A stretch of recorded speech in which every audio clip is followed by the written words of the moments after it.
Assalamualaikum warahmatullahi wabarakatuh. Waalaikumsalam warahmatullahi wabarakatuh. Di sini saya akan menjelaskan tentang konflik dalam masyarakat. Pertama-tama saya akan menjelaskan tentang konflik. Konflik adalah percekcokan, perselisihan dan pertentangan yang dilakukan oleh dua orang atau lebih. Konflik dalam masyarakat bukan merupakan proses yang terjadi secara tiba-tiba. Peristiwa ini terjadi melalui proses yang ditandai oleh beberapa gejala dalam masyarakat. Gejala yang menunjukkan adanya konflik sosial dalam masyarakat antara lain sebagai berikut, dan terbagi menjadi 6.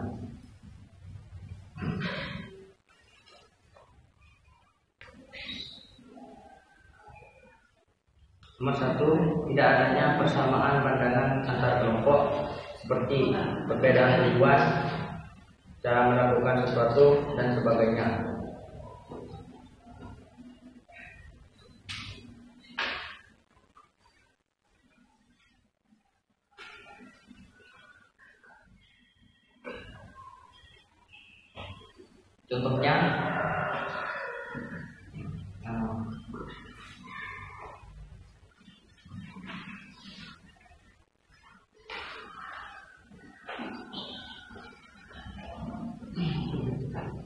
Contohnya, ada seseorang laki-laki, ada 2 orang laki-laki, tidak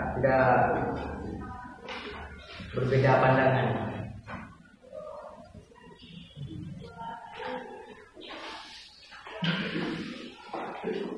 Bisa dipahami? Ya. Yang nomor 2, norma-norma sosial berfungsi dengan baik sebagai alat mencapai tujuan.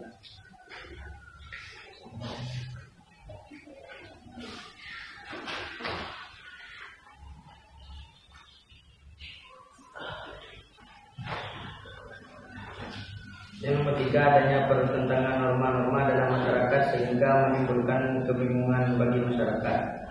Yang keempat, sanksi terhadap pelanggaran atas norma tidak tegas atau lemah. Yang nomor 5, tindakan anggota masyarakat sudah tidak lagi sesuai dengan norma berlaku. Yang nomor 6, terjadi proses disosiatif, yaitu proses yang mengarah pada persaingan tidak sehat, tindakan kontroversial, dan pertentangan atau konflik. Adapun beberapa gejala dalam masyarakat yang memiliki potensi menjadi penyebab konflik ada 4, yaitu 1. Gejala menguatnya etnosentrisme kelompok. Etnosentrisme berasal dari kata etnos yang berarti suku, sedangkan sentrisme berarti titik pusat.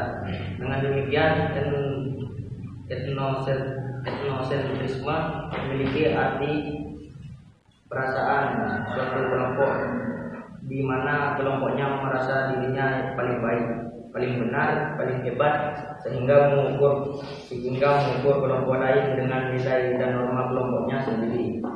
Sikap etnosentrisme tidak hanya terdapat dalam kelompok suku, namun juga terdapat dalam kelompok lain seperti kelompok pelajar, partai politik, pendukung tim sepak bola, dan sebagainya. Perkelahian pelajar terkadang disebabkan oleh sikap kelompoknya merasa lebih baik, lebih kuat dari kelompok pelajar lain.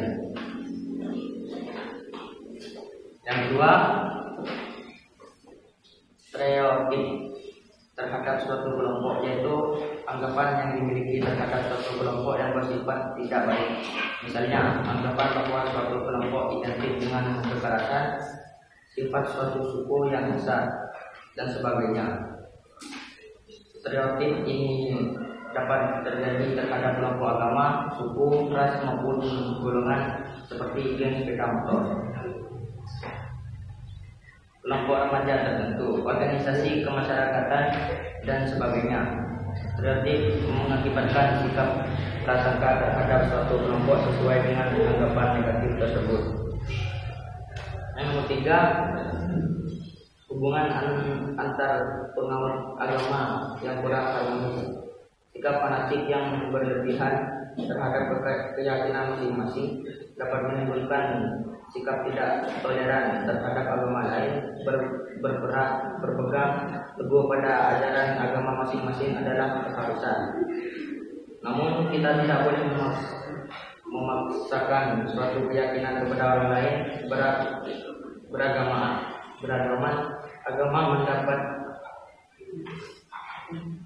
dapat menimbulkan perbedaan dalam menghadapi suatu persoalan dalam masyarakat.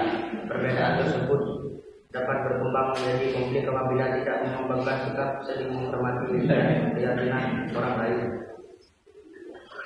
Yang terakhir, hubungan antar penduduk asli dan penduduk pendatang yang kurang harmonis dapat menimbulkan berbagai masalah dalam masyarakat yang beragam.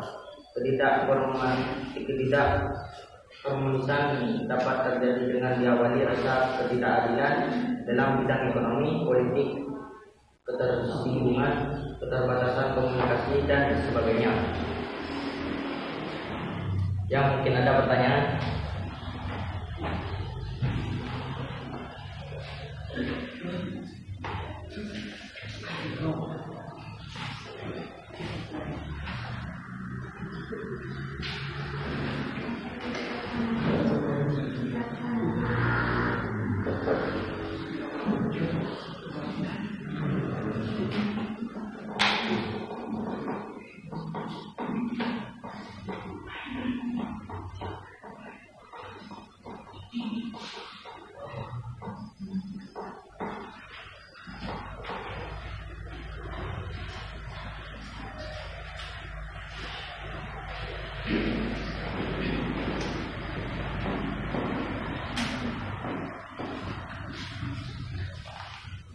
Yang mungkin bisa dijawab minggu depan.